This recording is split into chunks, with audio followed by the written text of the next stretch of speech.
Assalamualaikum warahmatullahi wabarakatuh. Apa kabar semuanya? Ibu harap dalam keadaan baik dan sehat. Untuk pertemuan hari ini, materi yang akan kita bahas adalah tentang otot. Otot atau alat gerak aktif. Sekarang, coba kalian gerakkan tangan dan kaki kalian. Kita bisa melambaikan tangan, menulis, melompat, dan melakukan gerakan yang lainnya. Bagian tubuh kita bisa bergerak karena ada alat gerak yang berfungsi menggerakkannya.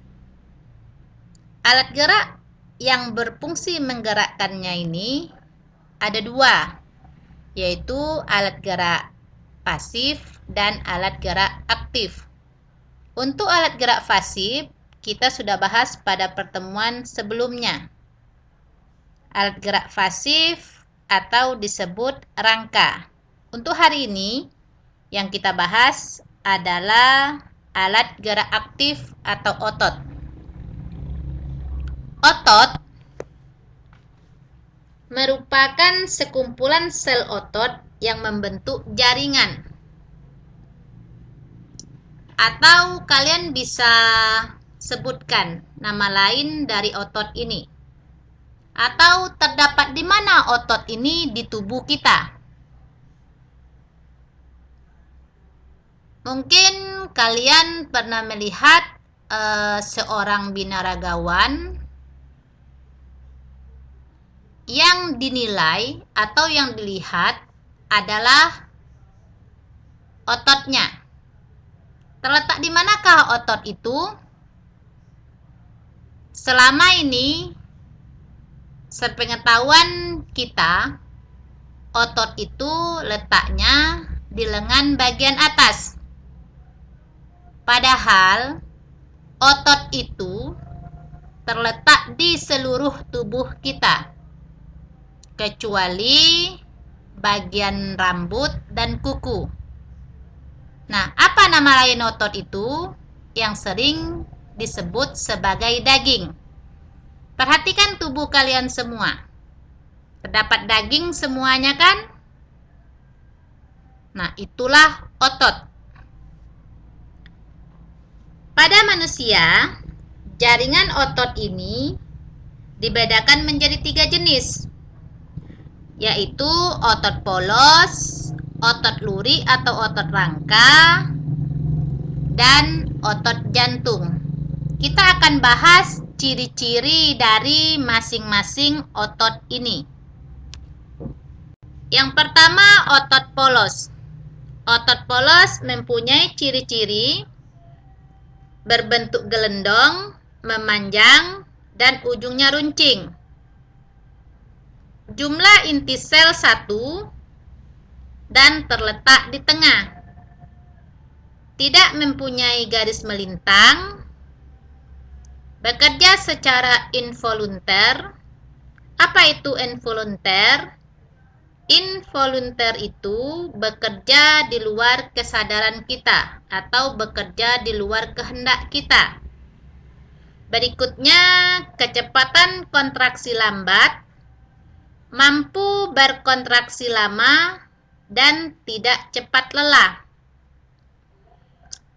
Otot polos ini terdapat pada dinding penyusun organ-organ tubuh bagian dalam.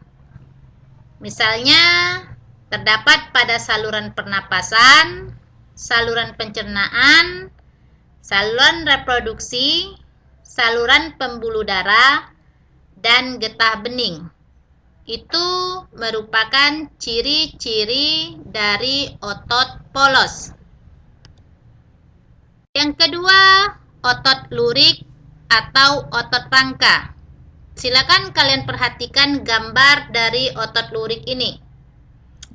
Ciri yang pertama dari otot lurik berbentuk memanjang, silindris, dan ujungnya tumpul. Jumlah inti sel banyak dan terletak di tepi.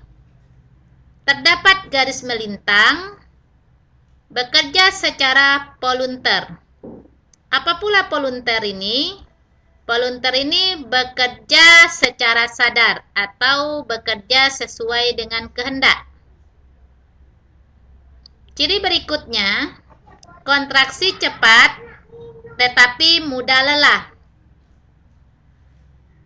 Otot lurik menempel pada rangka atau tulang. Itu merupakan ciri-ciri dari otot lurik atau otot rangka. Yang ketiga, otot jantung. Otot jantung ini berbentuk memanjang, silindris, serabut sel bercabang dan menyatu. Jumlah inti sel banyak dan terletak di tengah. Terdapat garis melintang. Memiliki diskus interkalaris. Apa pula diskus interkalaris ini? Diskus interkalaris merupakan pertemuan dua sel yang tampak gelap jika dilihat dengan menggunakan mikroskop.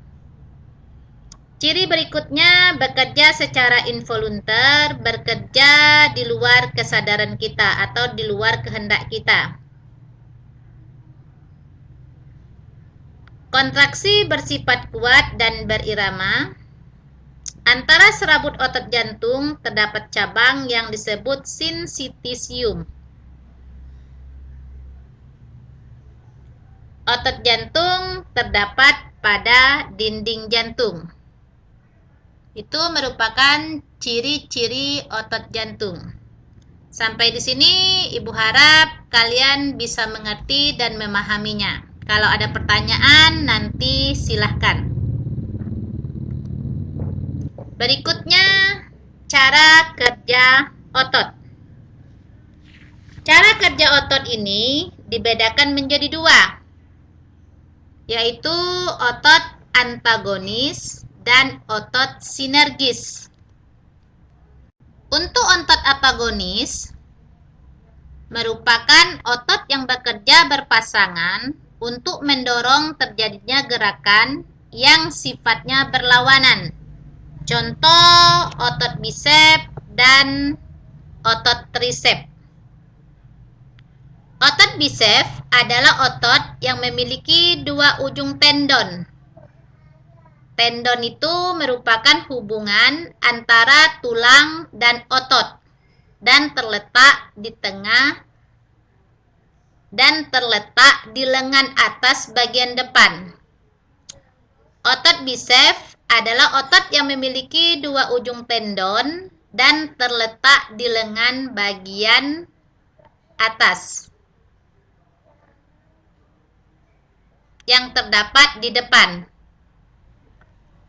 Otot trisep adalah otot yang mempunyai tiga ujung tendon dan terletak di lengan atas bagian belakang. Dua, otot sinergis. Otot sinergis, otot yang bekerja berpasangan untuk mendorong terjadinya gerakan yang sifatnya tidak berlawanan. Contoh otot bisep dan otot tulang lengan bawah. Atau otot-otot yang bekerja sama menelungkupkan telapak tangan. Kalian bisa perhatikan gambarnya. Sampai di sini, kalau ada pertanyaan silahkan. Untuk pertemuan hari ini, Ibu rasa cukup demikian dulu. Ibu akhiri. Assalamualaikum warahmatullahi wabarakatuh.